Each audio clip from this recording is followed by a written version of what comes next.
My name is Caitlin Giles McCormick here with the NJEDA. Thank you for joining us for the NJ Zip Phase 2 information session. We have great folks on the call today, great information to share. I am going to switch things over to the NJEDA CEO, Tim Sullivan. Go ahead, Tim. Great, thank you, Caitlin. Great to be with everybody, and thanks to everybody out there in Zoom land for tuning in for this really important conversation.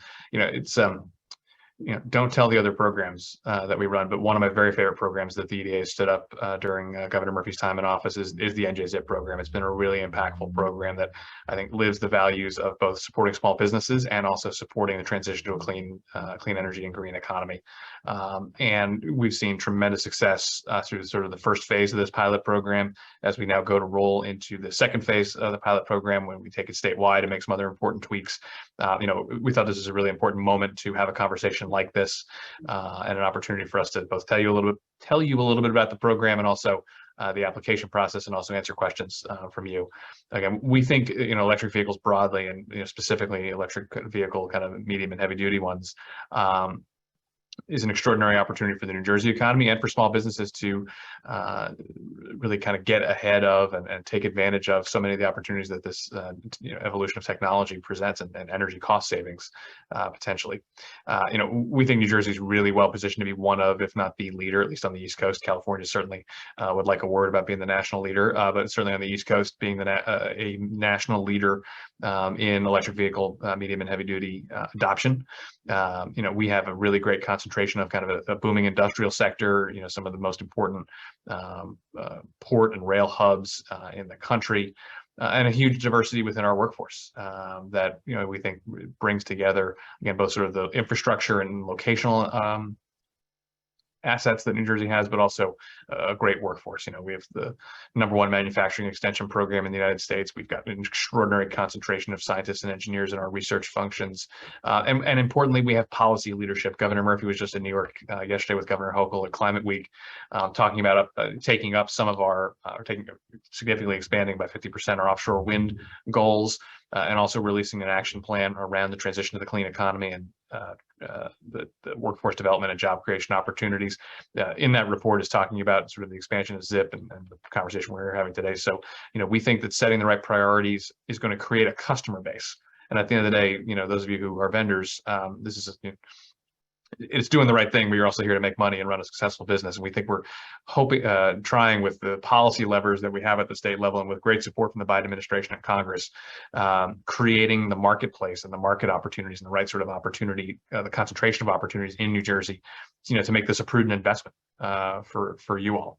Because at the end of the day, this has to make business sense for you. And that's why the subsidy and the voucher program has been brought to bear, because we think there's a market opportunity if we can coalesce it, a huge opportunity for New Jersey's economy and for businesses to grow and thrive here on the vendor side and supplier side, and also to support small businesses. Something like 95% of the initial applicants in our ZIP phase 1 program, phase 1 of the ZIP program, were small businesses, and a huge concentration of that within minority and women-owned, veteran-owned, LGBT-owned small businesses as well within that 95%. So this is a program we're really proud of and thrilled to be talking to you about. It's led by 2 extraordinary people you're going to hear from, including Victoria Carey and Olivia Barone in a moment, supported by a great big team throughout the administration, but also throughout the EDA. So we're thrilled to have great leaders of this program and to tell you all about it. So with that, I will hand it to the aforementioned extraordinary Victoria Carey.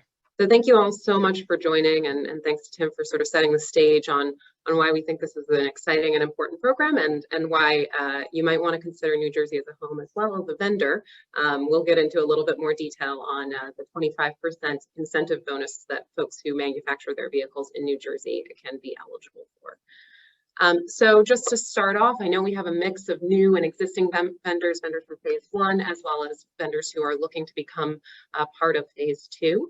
So we'll be reviewing a number of topics to make sure we all have the same baseline understanding going into this next phase. I'll start with some NJ-ZIP overviews and basics, and we'll hand off, as Tim noted, to my colleague Olivia to dive into the details about the application. She'll go into the eligibility criteria for yourselves as vendors, for your potential customers, so that you know you're talking to the right folks who are actually eligible for the program. And then we'll walk through sort of step by step what the application process actually looks like for yourselves as vendors and projecting forward for your future purchasers. We'll run through some reference materials as well, which you'll be able to click on once we upload these materials after the session. And then we'll do a Q&A live to make sure that we answer every question you may have. I do want to flag, and I think this has already been dropped in the chat, but definitely bookmark the NJZIP website, which is www.njeda.com/NJZIP. Right now, the majority of the information up there is around phase 1, which is still active, though it's in waitlist.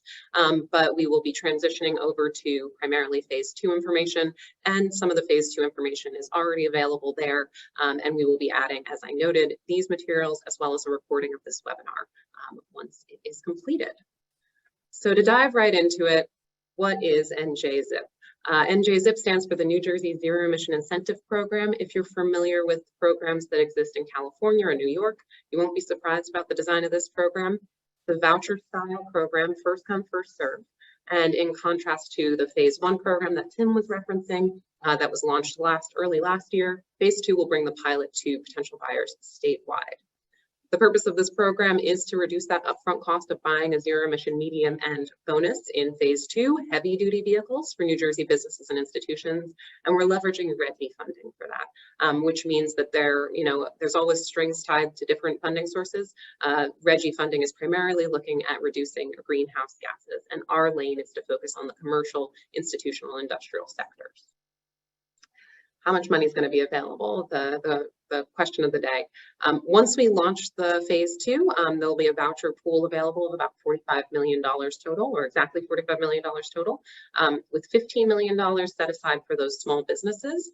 Though, as Tim noted, we were excited to see a much higher percentage participate in phase 1, and another $15 million set aside for overburdened communities.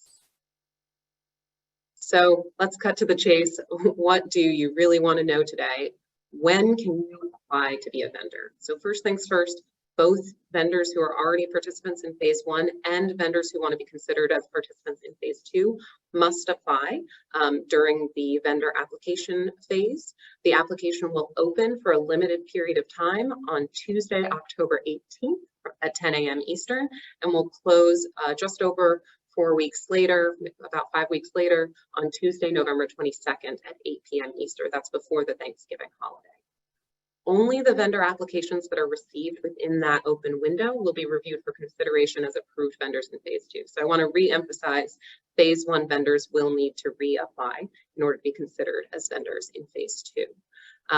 We may, depending on market demand or other needs, have future opportunities to apply for participation as a vendor, but that's not guaranteed. So we really encourage you, and the reason we scheduled this webinar now was so you could start getting your paperwork together, be able to apply during that window. I know that I flagged that this program is a first come, first served program for the vouchers. However, the vendor application period is an open window application period. So if you apply on November 22nd, there will be no difference in the consideration or access to funds from if you apply on October 18th. The purchaser application will open later. So there's not going to be a bias if you apply earlier or later within that window, as long as it's within the open window application period. So I know Tim just mentioned about, our small business participation, and really, this is a credit to our current vendors who participated in phase 1. And I wanted to give an opportunity to see what our stats really look like, so that folks who hadn't participated in phase 1 or hadn't had as much visibility on it could see what our expectations were and align them for your customer base. So overall, just about $45 million of voucher funding was available. That's now fully subscribed with about a $3 million voucher application wait list. That accounts to, right now in our approvals, 184 applications approved. We're still rolling through the final approvals. And that accounts for about 400 vehicles. So 184 customers for 400 vehicles. And we're excited to say we've already started to see these vehicles hit the road. We've received over $1 million of disbursements requested already, which means those vehicles are on the road and registered in New Jersey. Our purchaser demographics, again, as Tim referenced, we had really fantastic participation in the minority business community, and we're really excited and enthusiastic about seeing that same equitable access to this program in phase 2. So about half of our applicants who've been approved thus far are minority-owned businesses, 12% are women-owned businesses, and just 1% are veteran-owned businesses, which we're excited to see grow in the future. And Tim also mentioned the access to funding for LGBTQ owned businesses as well, which is a new category that exists, and we'll of course be tracking. And as was already referenced, over 95% of our applicants are small businesses. We do have that $15 million set aside, so we will see at least $15 million worth of small business applications, but we're enthusiastic to see as many small businesses participating as possible, while also seeing the benefit to access to the program for larger businesses who can really drive this conversation forward with their larger purchases. So this slide might be a little bit overwhelming. It's essentially a walkthrough of the timeline expectations for both your application and for the expectations around how an application will flow through our process. So if you take a look on the left-hand side of the slide, that's all the vendor tasks in green, the center is purchaser tasks in yellow, and the right-hand side is EDA tasks in blue. We're currently in the midst of the vendor webinars that I've got up here in the left-hand corner. And the goal here, as I noted, is so that you can begin to gather the documentation that we'll be walking through so that you're prepared to apply once the application period opens. You'll, in mid-October through mid-November, have access to complete the vendor application. And I'm just taking the opportunity here to flag that there will be a $1,000 application fee for the vendors. This is a one-time fee to apply to participate in our program. We'll review your applications during that period on a rolling basis, and it'll take a handful of weeks, but we will then start approving vendors. You'll receive an approval letter, and your vehicles will start being listed on our public-facing website prior to the application opening. Right around that same period, we're going to be opening a technical assistance program, and so folks who are hoping to participate and purchase vehicles will not only be able to see what vendors and vehicles are eligible for the program, but we'll be able to talk to our third-party state university technical assistance offers, so that they can get some of their questions asked, so that the burden is not so much on the vendors to help folks understand electric vehicles 101 and what their options are. So that's the period in which you will hopefully start receiving and doing outreach to your purchasers to get quotes started to help build up the pipeline that you're looking to move forward with on vouchers.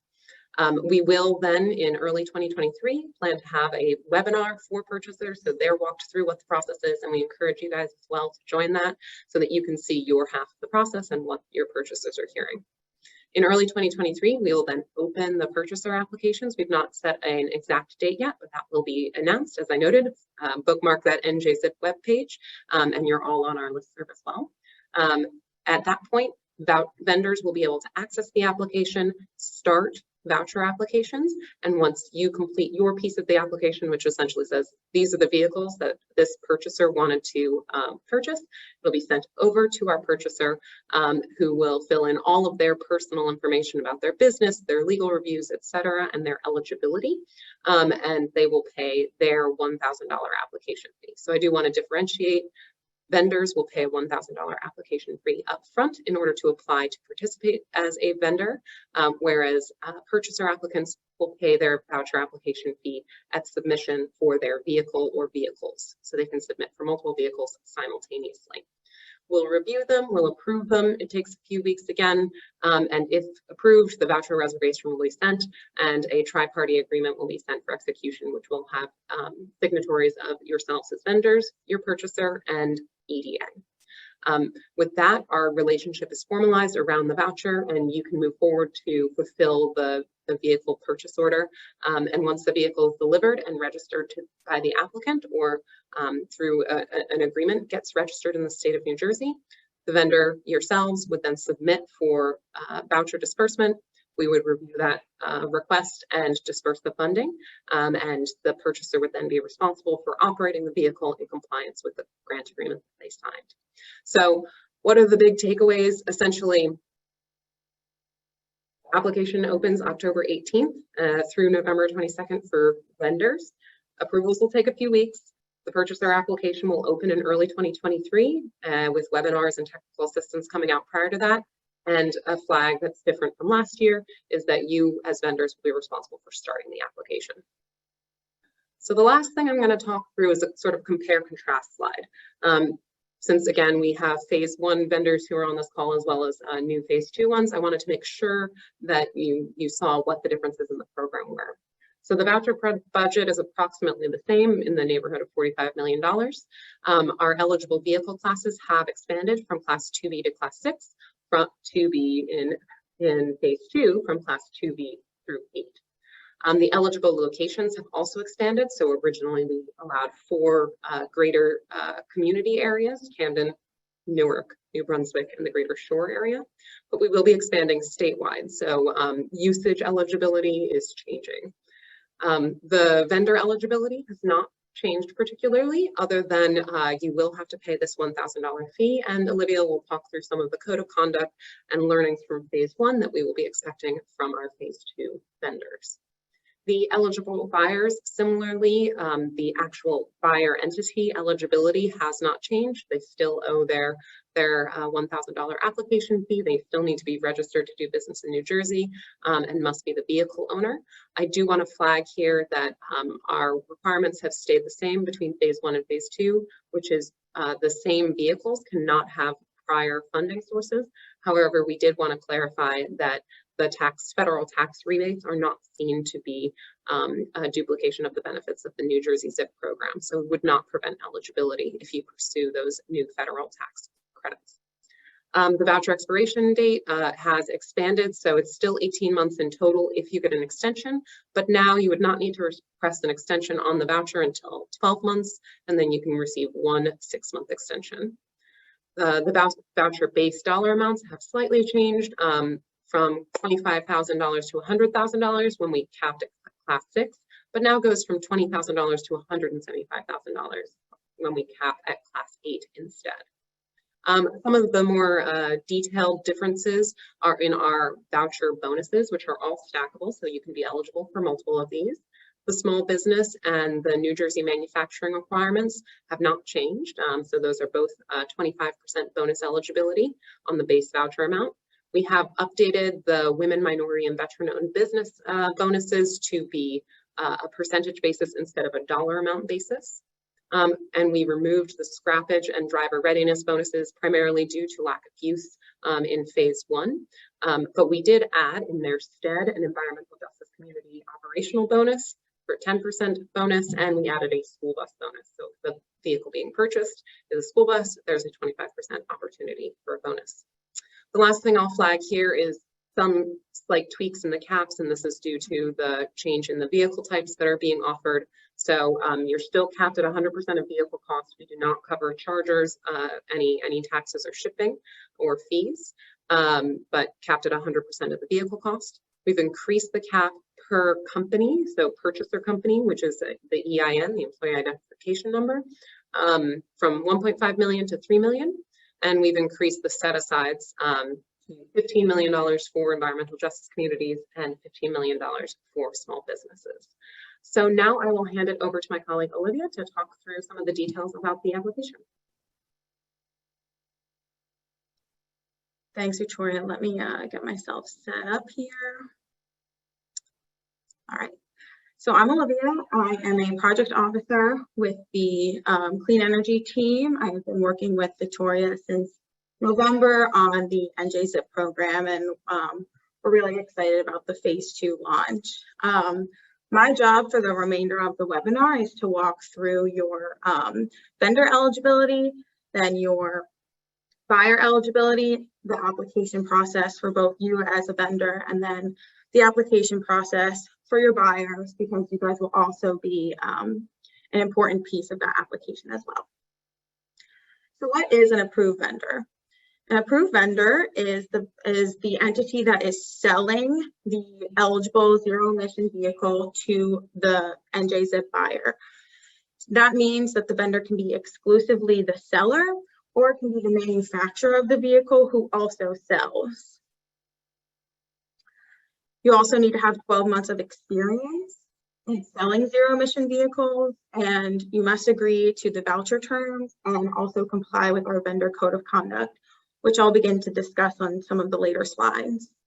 And finally, you need to provide documentation to support support your application and then also support the buyer's application.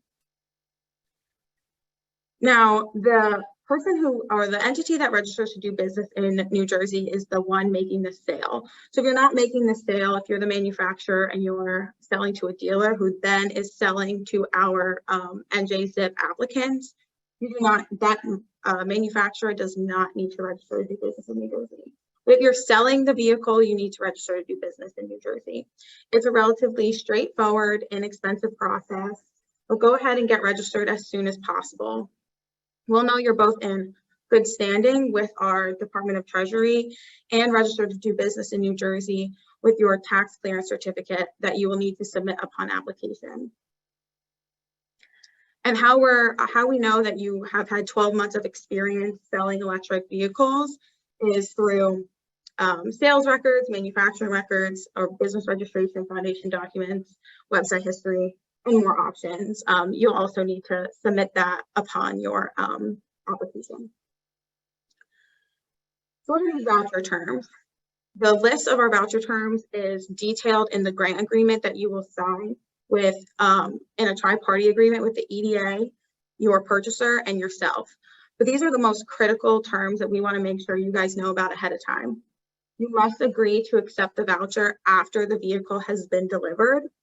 And tied to that, you must deduct that total approved voucher amount from the upfront cost of the vehicle. We know that there will be other charges like charging infrastructure, potentially a shipping charge, but you need to deduct that total voucher amount from the upfront cost of the vehicle. Then, in addition, you need to deliver the vehicle within the 12 months of voucher approval and with that potential for an additional 6-month extension. And then providing documentation, which I'll detail later, on warranty and state maintenance and charging infrastructure that is necessary for both the purchaser application and in general, the functionality of the vehicle. Now, at time of application, vendors must comply with our vendor code of conduct, which really outlines expectations of an approved vendor in our program, including performance, professionalism, and making sure that you're being responsive to our applicants. You're providing clear and complete pricing to the purchasers and maintaining awareness of our program requirements, for example, that tax clearance certificate, keeping an updated one on file. And again, being responsive to both NJ-ZIP staff, me and Victoria, also the technical assistance provider, and potential and your current purchasers. Quickly on the buyer eligibility, we've already had folks really eager to apply to the program, but for avoidance of any doubt, an eligible buyer of the program is a New Jersey business or institution that's in good standing. We know they're in good standing the same way we'll know you guys are in good standing by that tax clearance certificate. And institutions for our program is defined as a nonprofit or an organization run for a public purpose. We support up to county government, but not state government, so a municipality can apply. They obviously need to be purchasing a medium or heavy duty vehicle from an approved vendor, and they need to register the vehicle and comply with our compliance requirements of driving the vehicle or domiciling the vehicle and for the 3 years for our compliance terms. Now, I do want to note that vehicles can be leased or rented, but the actual purchaser in our program needs to be the buyer and will be required to be responsible for any compliance pieces. All right. Now, I know Victoria noted earlier, we expanded our vehicle classes from class 2B through now class 8. We did slightly adjust the voucher amounts for class 2B through class 6. So be mindful if you were a phase 1 vendor that these have slightly changed. Any vehicle in class 2B through class 8 can qualify as long as it can be registered as a vehicle in New Jersey, and specialty vehicles have always been eligible. These are our bonus criteria. We have both buyer-specific bonuses and vendor-specific bonuses. So for buyers, we have our small business bonus and our certified woman, minority, veteran-owned bonus. The buyers are required to submit proof of documentation upon their application in order to receive these bonuses. In addition, we added the EJ bonus for small business applicants who opt to drive in our EJ communities, which statewide, and it's defined by the New Jersey Department of Environmental Protection, which we'll have a list on our website just in case there's any confusion. Now, vendor-specific bonuses are the New Jersey manufacturing bonus and our school bus bonus. So these are for you guys. So when you apply to our program, if you can demonstrate that 25% or more of the cost of the vehicle is spent in New Jersey, your applicants receive that 25% bonus on top of the base voucher amount. In addition, and another one is the school bus bonus. If you apply for a school bus to be an eligible vehicle in our program, your applicant will receive that 25% bonus. And again, please keep in mind that these are all percentage based. For any phase one vendor, any math you did for your applicant, just make sure you're aware of that. All right, in voucher limits, very similar to phase one, it's capped at the total cost of the vehicle. Charging infrastructure and other costs like shipping are not included in what we're considering the total cost of the vehicle. An applicant can apply for multiple vehicles in one application, but we do have a cap of $3 million per EIN. Now, any phase one awards do not impact the eligibility for phase two. Definitely want to keep that in mind. Program is still first come, first serve, so all these disbursements are of course subject to appropriations and availability of funding. And again, important to underline, vouchers expire 12 months after approval, with that single 6-month extension that will be granted based on good faith efforts to procure the vehicle. All right. And now I'm going to go through a example voucher calculation so you guys can really get a good picture of the voucher process. So in this example, you are a New Jersey manufacturer selling one Class 5 vehicle to a woman-owned small business. Now the quote is for $210,000 for the vehicle. Charging is not included in that cost. So the base voucher amount for a Class 5 vehicle is at $75,000. Then we have the small business bonus for 25% increase, New Jersey manufacturing bonus for a 25% increase, and your your women-owned business bonus for a 4% increase. You add up those percentages, and your voucher amount is now $115,500. So we deduct that from the upfront, from the quoted price of the vehicle. So now the $94,500 is the upfront cost that the purchaser still has to pay. The payment for the remainder of the vehicle cost is between you and the purchaser, and the EDA does not dictate the terms of that agreement. Financing and leasing structures are permitted, but our agreement and the applicant who applies to the program must be the purchasers whose name appears on the registration. They owe you that $94,000, and then you, as an approved vendor in the program, have agreed to accept that $115,500 voucher amount after the vehicle has been delivered. All right. Now I'm going to get into the vendor application process.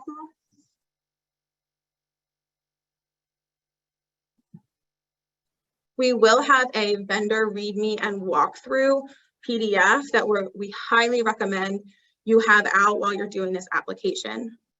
All the links in this webinar are also embedded, which we're hoping you guys look through the slides and watch the webinar again on your own time before applying to the program. The first thing you must do is register in the EDA's portal to get to the vendor application. This is one email and one password for your company, so make sure you're writing down that information in case of staffing changes. If someone wins the lottery, quick the next day, you want to make sure you have access to this portal. Then once you're in the portal, you're able to start the vendor application. Now you'll begin to populate the EDA's common application, which includes name, address, contact information. You are able to add multiple contacts to our phase 2 application. So you can add CEO, legal representative, media contact. Then you'll upload your tax clearance certificate. You'll also put in a business description, some answers around DE&I questions, and answering a legal questionnaire. Now, it is a lengthy application process, so please don't save it to the last minute and make sure you're really taking your time through the application. I just want to make sure we said that because it's a bit lengthy. Now we're moving on to the program specific, vendor specific, and vehicle specific questions. So we added, based on the learnings from phase 1, we felt there was way too much documentation. So we added the ability to add standard application documents, which should significantly reduce the amount of documents for each of your applications. Meaning that if you have the same warranty for all the vehicles you submit, you can upload one warranty for your entire application. You can also do that with your in-state maintenance plan, and you can also do that with your self-certification. We did anticipate that some of you will have different charging plans depending on the vehicle class that you submit. So we did leave the charging plan in the vehicle entity page. Now keep in mind that you will be uploading these standard documents for warranty, in-state maintenance, and what's the other one? I lost it. And your self-certification, but in the purchaser application, you're able to indicate any deviations from those standard plans. So if a purchaser decides to get an extended warranty, you are able to indicate that on the purchaser's application that you will be uploading their purchaser specific warranty. All right. Now you must answer those standard documentations before uploading vehicle entity pages. Only one vehicle, you only need one vehicle entity to be able to apply, but we do highly recommend adding all the vehicles that you anticipate selling to NJZIP purchasers. You'll need to have the make, model, model year, weight type, MSRP base value, and indicating any body build out details in this page. This is also where you'll upload your vehicle spec sheet. All right, so these are all the documents that I just went over. Some are standard and some are vehicle specific. So you'll need to have that spec sheet for each vehicle. You'll need to upload the self-certification, certifying you're in compliance with state and federal laws. This can be a standard document. You'll need to have that tax clearance certificate. It will need to say the New Jersey Economic Development Authority as the agency. You'll need to have the 12 months of experience like we discussed earlier. Not required, but the New Jersey manufacturing bonus, you'll need to upload proof that 25% of the cost of the vehicle is in New Jersey. We offer multiple ways to submit proof of that, but if anyone was familiar with the Buy America, we ask for similar documentation. You'll need the vehicle warranty, which will be a minimum of 3 years and 50,000 miles of coverage. And then your charging plan will need to have specs for a typical charging infrastructure needed for the vehicle or method used to design a plan for your purchaser. And this is in the vehicle entity page. And finally, your in-state maintenance plan is mandatory to provide maintenance within the state of New Jersey to your purchaser applicants. This can also be standard. Then you'll complete the legal questionnaire, which needs to be done by a legally authorized representative of your company. Another improvement from phase 1 is that we digitize the certificate of non-involvement, which just is certifying that you do not have any investments or involvement in Russia or Belarus. You'll need to pay the application fee, and then we'll review the application and send a approval letter if you're deemed approved and eligible in our program. Now, with the remaining slides, I'm going to go briefly over the buyer application process because you guys are also an important part of that. Okay.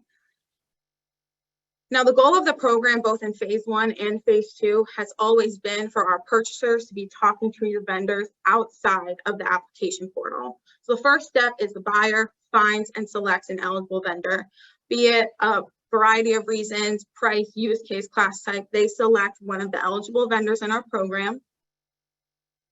And then the vendor is going to start the application. This is different from phase 1 and probably one of our biggest and I think most successful changes from phase 1 to phase 2. So the vendor is going to start the voucher application for the purchaser, filling out all the vehicle information, proof of intent to purchase, and any deviations from those standard documents. At that time, you'll obviously need to input the applicant's name and email address. And at that time, the purchaser will get an email saying that you have completed your portion of the application. Then they will answer their common applications on entity information, DE&I questions, business description. They'll also need to upload that tax clearance certificate, and then they'll pay the application fee and submit.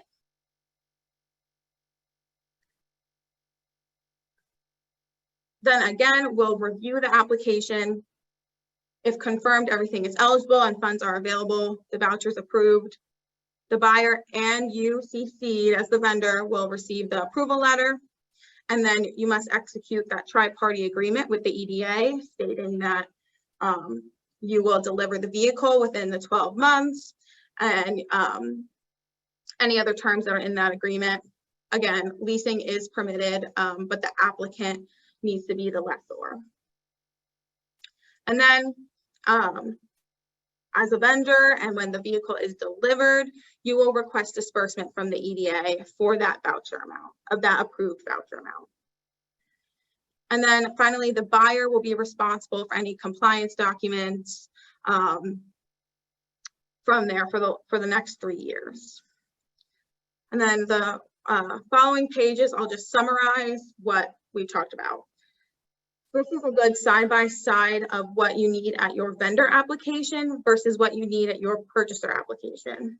So on the vendor application, you need that tax clearance certificate, proof of 12 months of experience, a website indicating that you are selling eligible vehicles, spec sheets for all your vehicles, and then your standard self-certification, standard charging plan, standard in-state maintenance plan, the standard warranty, and any manufacturing details if you're applying for that bonus.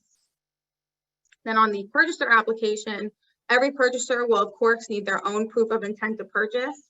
And then you're able to indicate from there if there's any deviations from those standard documents that you put in your vendor application. It could be none, and it could be all of those deviations from the standard documents. And finally, you need a vehicle delivery plan to indicate that you do intend to deliver the vehicle within 12 months. Now, the final slide is all the relevant links you need for any part of the application I just went over. Your tax clearance certificate and registering to do business in New Jersey is not within the EDA. We're happy to help, but it is really helpful if when you're trying to register to do business or trying to get your tax clearance certificate, if you're having issues, to do the initial outreach to that department. And if you're having issues past that point, we're happy to jump in. And then as Victoria noted, we're going to be updating the website. So bookmark the njeda.com/njzip. And then our application portal links are on here as well. And at this time, we're going to take questions from the Q&A. And I'll stop sharing my screen.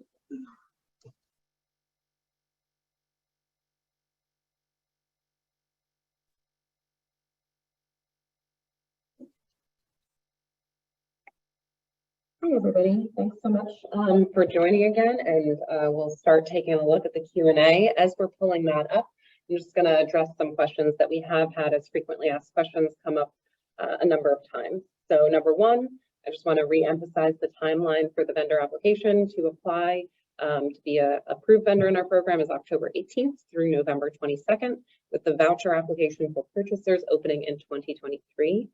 I want to also emphasize phase 1 vendors must reapply if they want to participate in phase 2. Another flag that's come up a few times is that the environmental justice community operational bonus is only for small businesses. So larger businesses that are larger than $5 million in annual revenue or 25 employees would not be eligible for that environmental justice community bonus. Again, I want to reiterate that the federal tax credit and the New Jersey sales tax exemption for electric vehicles are allowed to staff with the NJZIP voucher program. And then finally, wanted to underline, that we've talked about what plans and documentation are necessary to upload. Essentially, what plans that you commit to are the things that we review. So especially in relation to the charging plan, it's whatever is appropriate for your vehicle and for your business. So if the plan is to not directly sell chargers, but that the purchasers are responsible for getting their own chargers, your plan might be that you provide details on the number of chargers typically necessary or the brand of chargers that you typically recommend, where the obligation to purchase and install is on the purchaser. Alternatively, you may provide them support and assistance in directly getting their chargers, or maybe provide that they will be moving forward with public charging. So essentially, what you tell us is your plan is what we review against. So we'll pull up the Q&A now and dive in. A common question that comes up all the time, will you share the slide presentation? We will be uploading it to the NJZIP website in the next few days, probably early next week, alongside with this recording of this presentation. Just scrolling through. Should the vendor be the invoicing entity, meaning the dealer planning to sell the vehicle, or should it be the OEM? So we allow both OEMs and dealerships to register as vendors for this program. So if your sales model is through dealerships, if they are through dealerships that are based in New Jersey, they need to be, the dealer is the one who's the vendor. And so you can be involved in the purchase. We can have, make sure that folks are copied on emails and things like that. But the vendor is the one who makes the end sale to the purchaser. And I do want to flag, out-of-state OEMs are eligible. They have to register to do business in New Jersey because they're making sales in New Jersey. And you have to be in compliance with New Jersey state laws. However, dealership laws are specific to having a physical location here for the sale of those vehicles. We got the same, approximately the same question twice, so I'm just going to, if I didn't answer your question on that, just flag it. There's another question about, is completing the sale in the state of New Jersey a requirement in the state? The requirement, as I noted, is that the vendor is the direct relationship we have. That can be an in-state New Jersey dealership or can be an out-of-state OEM. The one flag is that there will be a requirement to have in-state maintenance access. So some folks have handled that by having a servicing center in the state that's not a dealership. Others have had contracts with folks, and others have had their dealer relationship in state provide that service. We know that some of the larger fleets like to keep most of the service in-house, and so some of the servicing plans include training for those purchaser fleet owners. There is a question here about requesting vouchers for multiple vehicles from more than one vendor. Our application and the agreement is set up as a tri-party agreement between a vendor, a purchaser, and the EDA. So that voucher relationship is a one-to-one relationship. So if the purchaser wants to purchase 5 medium-duty vehicles from vendor A and 5 heavy-duty vehicles, from vendor B, they would have to apply twice, and they would be required to pay the application fee twice. But they can apply for all 5 with vendor A within one application up to, and I do want to note that the cap is per EIN. So they would be capped at $3 million in total as an entity, regardless of how many vendors they worked with. There is a note here, and I apologize, I don't know what the acronym means. If a vehicle is classified as an MDPV but fits within the weight classes, is it eligible for the program? Our program requirements is that it's a vehicle and that it's registered with the New Jersey Motor Vehicle Commission. So I know that there are some pieces of equipment or vehicles that otherwise don't typically go on the roads that can be registered with the Motor Vehicle Commissions. Those would be eligible. I do want to also flag that they have to be commercial use vehicles or institutional or industrial use. So it wouldn't be permitted for a personal use vehicle or piece of equipment to apply. But again, the base requirement is that they have to be registered as a vehicle. Scrolling along here, is the vendor application login information the same for phase one? So for our phase one vendors, the portal, that first login that Olivia noted, make sure that you write this down. That login is the same. So you don't have to re-register with NJEDA into the portal, but the access into the application is a new application for vendors in this phase. I think that we've already addressed some of these other questions. We will upload this as noted. I apologize. The scrolling feature keeps bouncing back, so I apologize. There's a question here, if you are a leasing company and cater to multiple customers, are the $3 million EIM for just the leasing company or for the end use customer? In our program, as it stands today, it will be for the leasing company. So the strictures are around the entity that we have an agreement with as opposed to the end users. We are hoping to consider and keep looking at the opportunities to tweak that in perhaps future iterations of the pilot. But for the current phase two, the lessors are going to be the applicant. There's a question here about additional funds for phase one. Phase one has moved to a wait list. We are not adding additional funds there. However, we recognize that somebody may have signed up for 6 vehicles and it turns out the 6th vehicle is just not coming back in stock and they're not going to be moving forward with that purchase. So they're only moving forward with 5 vehicles instead of 6. And so some of that funding will be cleared up for folks who are on our wait list. You're still welcome to apply to the wait list. It's open today for purchasers and vendors that are already part of phase one, but it's not guaranteed to stay open much longer, especially as we transition to phase two. We don't want to have both applications open simultaneously. So we are looking to transition in the coming weeks. And so I would encourage, if folks want to get on the wait list for phase one with vendors who are already in phase one, they're more than welcome to do so right now. There's a question here about, will there be an eligible vehicles list for the purchaser when the phase two program opens? Yes, this is a big change or a big improvement, I think, from phase one, where folks had to click into a website, call you guys to find out what vehicles might be available. They had to click into the application and scroll through, which was really burdensome, I think, on all parties. So we will be, because we're doing this phased opening, part of the reason is to make it more organized and allow us to share that information more easily with the end customers. So we will be uploading, once you're approved as a vendor and your vehicles are determined to be eligible, we will be uploading what we've been calling sort of baseball cards, which will have a picture of the vehicle, have the vehicle class, and some baseline details on who's selling it. So folks will be able to sort of scroll through, see what might be available and figure that out up front before they give you a ring. There's a question here on what is the estimated turnaround time of voucher payment to seller once the vehicle has been delivered to the end user. So we're just starting to work through this process in phase one.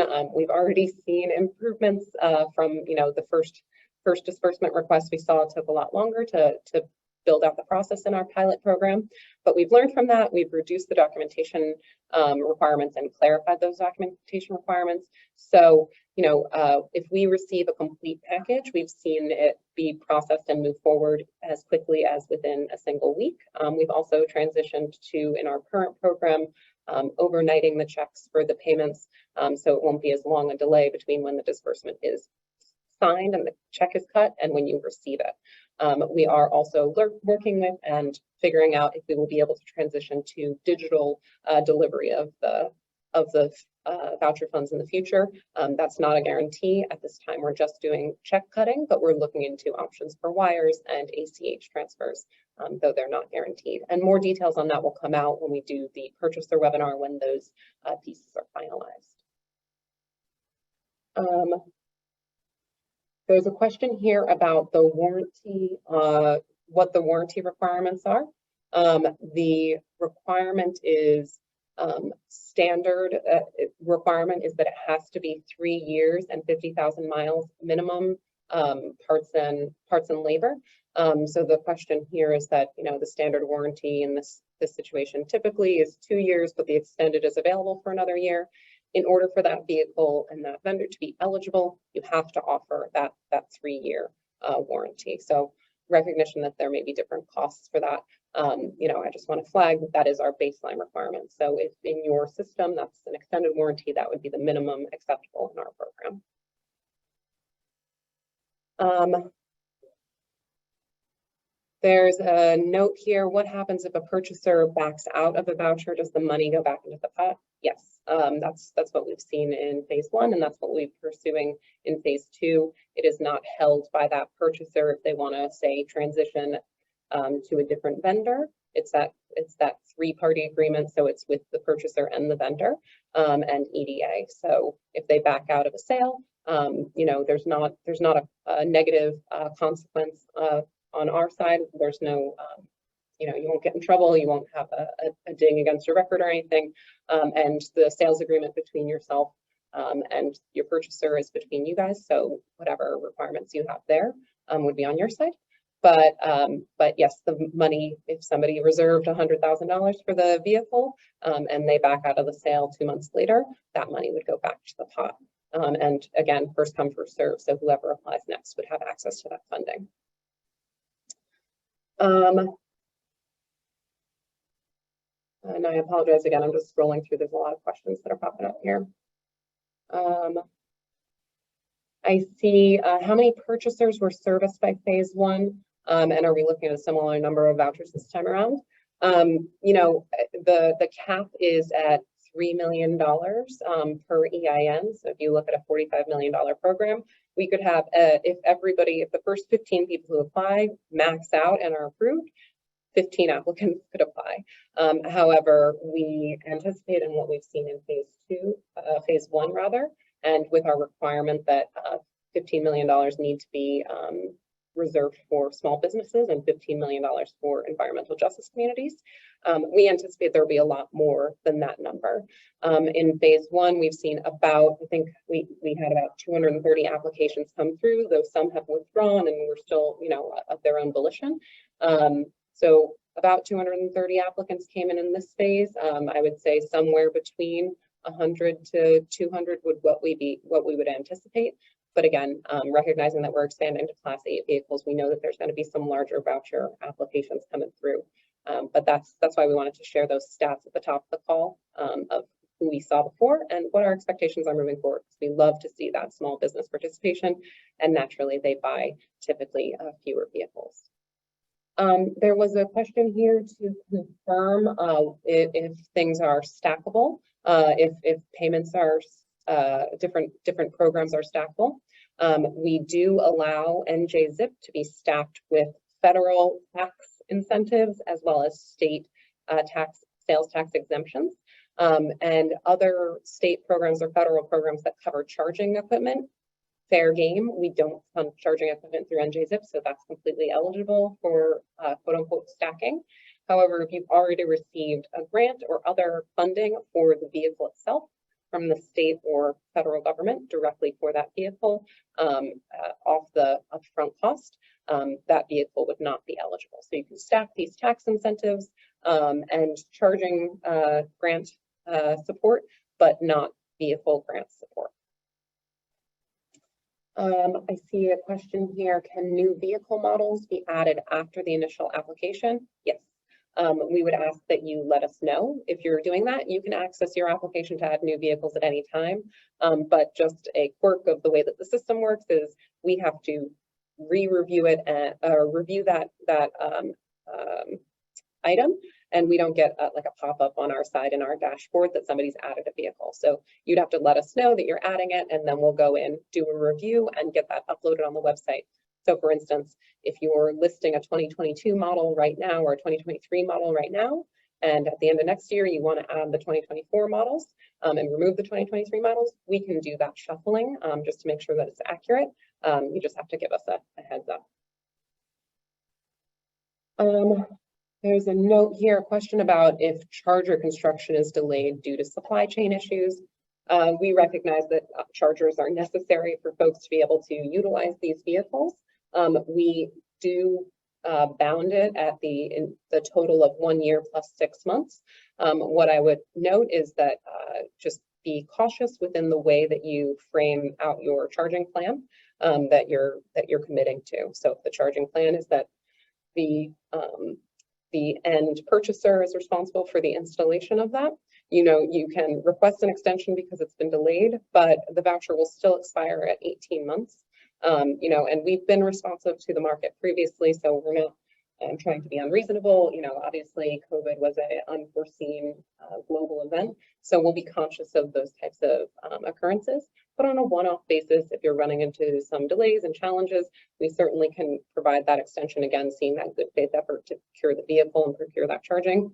But just note, whatever you commit to on what the charging plan is what we will have to judge against for the release of the funds. So just be conscious of that in developing those charging plans. See a question here on EJ communities. What kind of communities are eligible? So the communities that are eligible are as defined by the New Jersey state law for overburdened communities. So those are down to the census tract, and essentially 50% or more of the vehicle miles traveled should be within those communities. So this is something that the purchaser would they would be required to follow up with that compliance. And we anticipate using something along the lines of a telematics device with fencing geofencing in order to figure out if they've been in compliance with that requirement.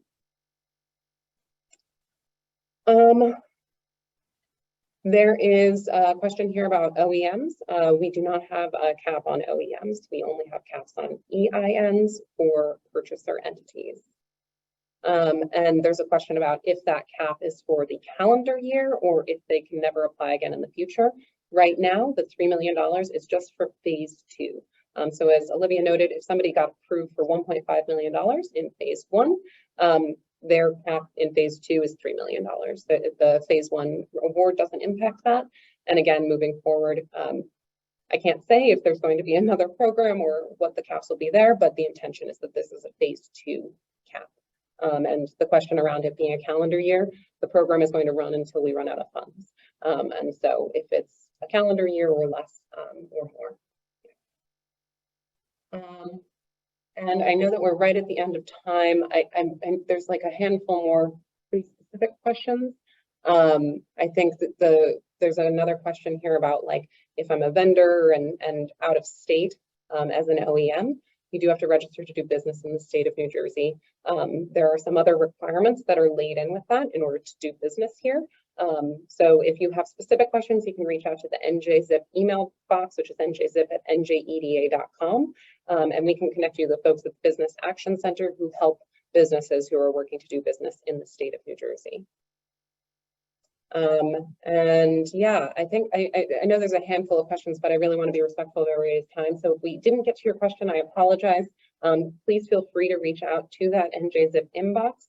Our goal with this program is to really provide access to these funds and to these electric vehicles or hydrogen or other zero emission technologies to these end users in the state of New Jersey, seeing that emissions reduction in the state, as well as hopefully helping you guys find a home here in New Jersey. So, if you have any questions or concerns, please feel free to reach out. And I'll leave it at that. We'll get this webinar posted and these materials posted as soon as possible. And thank you all for your time and attention.